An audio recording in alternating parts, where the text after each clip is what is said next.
안녕하세요. 예라인 클리닉의 황의경, 이주영 원장입니다.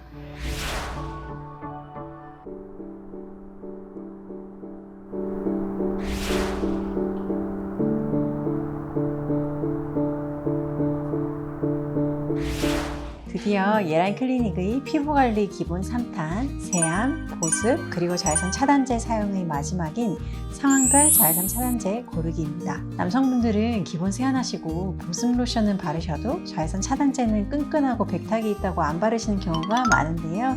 자외선 차단제가 정말 중요할까요? 그럼요. 아무리 보습을 충분히 하고 운동을 많이 해서 피부 탄력 강화를 잘 하셔도 햇빛에 안 늙는 장사가 없답니다.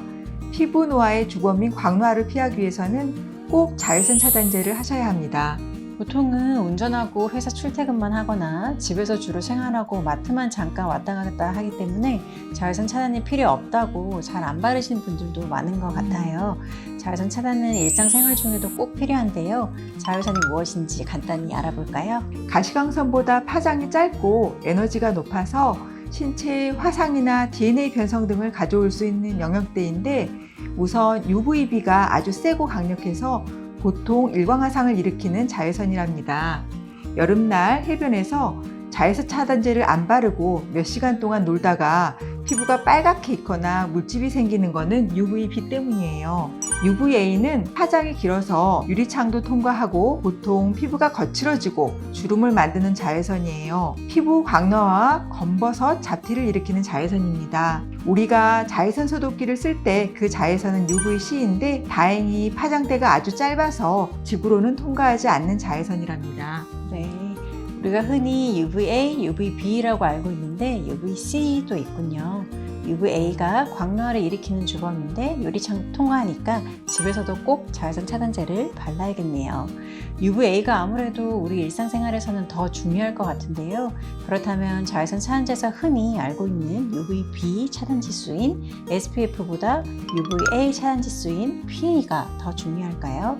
네, 과거에는 화상에 피부 노화라던가 주름에 관심이 적었던 시대라서 UVB 차단 지수인 SPF가 중요했던 것 같고요.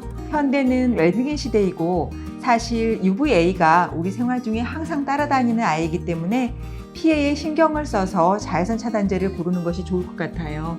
보통 SPF 50 이상, PA4 플러스 이상 제품을 선호하시는데요.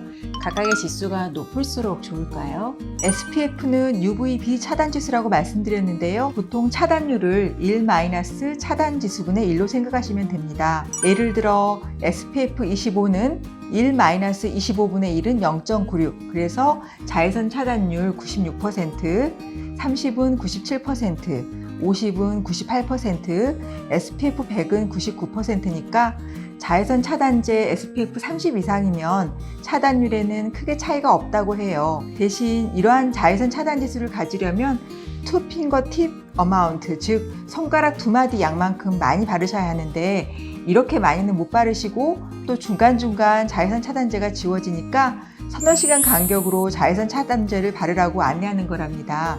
PA도 플러스 하나 넣을 때마다 자외선 차단이 2배로 늘어나니까 PA4 플러스이면 자외선 차단 지수 16배 정도 되는 거지요. 즉 자외선 차단제를 안 바를 때보다 16배 자외선 차단이 잘 된다는 의미입니다.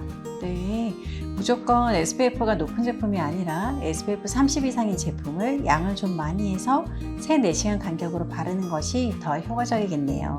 바르는 선크림 양이 제 생각보다 많아서 놀랍습니다. 그리고 SPF보다 PA가 생활자외선 UVA에 대한 차단지수이기 때문에 더 신경을 써야겠습니다.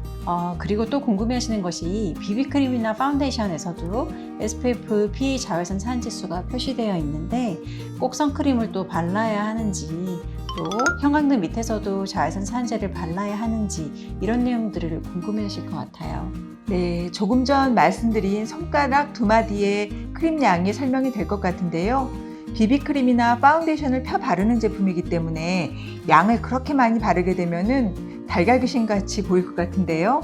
그리고 형광등은 자외선이 나오긴 하지만 형광등 벽에 발린 형광물질이 방출된 자외선을 흡수한다고 해요. 하지만 형광등이 너무 가까운 거리, 예를 들어서 스탠드 불빛이라던가 광등이 너무 강한 야간 야구 경기장 같은 데에서는 자외선에 잘 노출이 될 수 있죠. 결국은 야구 경기장에 갈 때에는 야간이라도 조명이 비치는 곳에 앉는다면 자외선 차단제를 꼭 발라야겠네요. 야간 야구 경기장에서는 자외선 차단제를 발라라. 근거가 있는 말씀이네요. 그래서 조명이 강한 촬영장에서는 자외선 차단제를 꼭 바르는 것 같습니다. 자외선 차단제의 종류도 여러 가지인데요.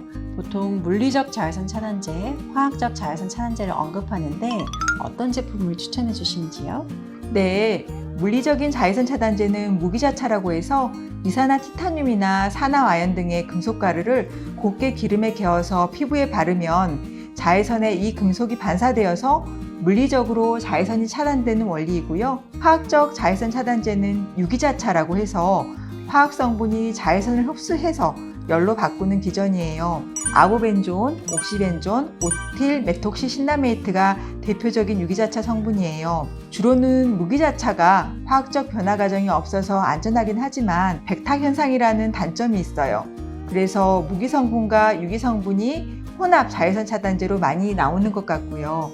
상황별로 메이크업을 해야 하는 경우에는 발림성이 좋은 유기자차를 선택하고 바다 같은 자외선이 강한 장소에 갈 때에는 해양도 보호하고 자외선 차단 효과도 좋은 무기자차를 선택하면 어떨까 합니다. 유기자차는 워터프루프 제품이 아니면 또 물에도 잘 식히기 때문이죠. 자외선 차단제도 신경 써야 할 것들이 많은 것 같습니다.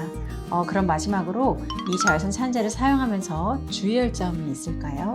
무기적 자외선 차단제 그리고 워터프루프 자외선 차단제는 물로만은 잘 식혀나가지 않기 때문에 반드시 클렌징 밀크나 오일 타입으로 먼저 지우고 나서 클렌징 젤을 사용하셔야 피부에 남지 않고 잘 지워집니다. 그리고 자외선 차단제로 생태계가 파괴되고 있다고 하니 바다에 갈 때에는 가능하면 백탁이 좀 있더라도 무기자차를 이용하실 것을 권해드립니다. 자외선 차단제를 꼭 발라야 하는 이유가 있었습니다. 정말 세안 보습만큼이나 중요한 것이 자외선 차단인 것 같습니다. 또 인간이 바르는 자외선 차단제 때문에 바다가 병들고 있다고 하니 안타깝네요. 가능하면 바다에 갈 때에는 화학적 반응이 적은 무기적 자외선 차단제를 써야겠습니다. 오늘도 예닥TV 시청해 주셔서 감사합니다. 다음에 또 만나요.